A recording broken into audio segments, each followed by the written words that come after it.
Hey guys, John from the John Muir Show here, and we're in the midst of National Police Week, as we discussed on our program earlier today. A week where we should just be able to show appreciation for the law enforcement officers who, throughout the entire year, do a tireless job of serving our community. They do an absolutely phenomenal job. By and large, like we say, the men and women in law enforcement are good people. They really do care about the community, and they are there willing to sacrifice their own safety, willing to sacrifice their own well-being to try to protect the folks that they live with.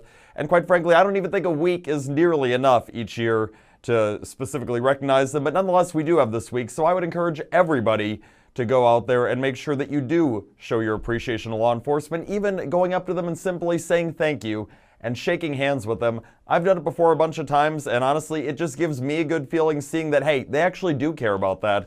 They do appreciate that there are people out there who are willing to speak up and say, hey, thank you for what you do, for making a sacrifice many of us don't, because unfortunately there is far too many people out there who, whether it's National Police Week or whether it's any of the other 151 weeks of the year, they clearly have no desire to show any appreciation to law enforcement. In fact, there's a lot of folks out there who spew hatred of law enforcement, who make their job a lot tougher, and we saw it once again on display recently out in the state of New Jersey, where there was a woman, a Board of Education member in the local community that was pulled over for allegedly having sped, and when the officer went up to the window, right away, the first thing she tried to do is she tried to use her civic privilege, as it is referred to, trying to say, oh yeah, but I'm on the Board of Education, so pretty much get out of jail free card. Well, fortunately, the officer didn't bite on that, and he was like, no, well, you know what, you were speeding, that's against the rules, so you're going to get punished for doing it. Yeah, and when that happened, yeah, she didn't really like it too much. The woman's name is Stephanie Lawson Muhammad. She is, like I said, on the Board of Education, and she is an African American. So Miss Lawson Muhammad proceeded to say how she is terrified of cops because, let's make sure we get this one right here, quote, you guys hurt black people.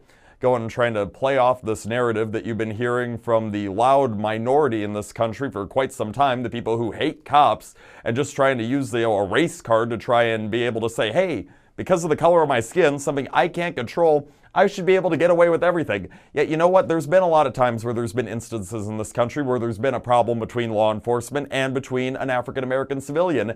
And at least 95% of the time, and that's a kind of low estimate, guess what? The law enforcement officer was in the right because they were just making sure that they were either protecting their own safety or their community's safety as they are supposed to do.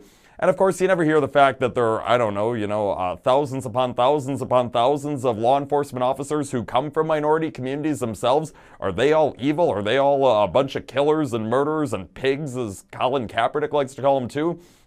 Usually don't hear that one too much. So anyways, for Miss Lawson Muhammad, it's quite a mouthful to try and get that whole thing out there. Yeah, she went on to go ahead and tell the cops that she didn't like them, and quite frankly, she also did not like their skinhead boss.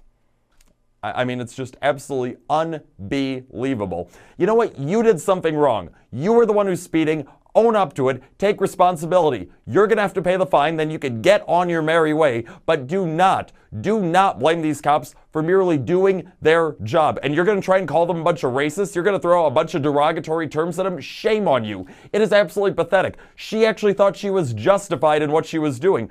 Fortunately, I'm not the only one who's coming out and saying that she is an absolute disgrace of a human being, that she is absolutely despicable for what she's done.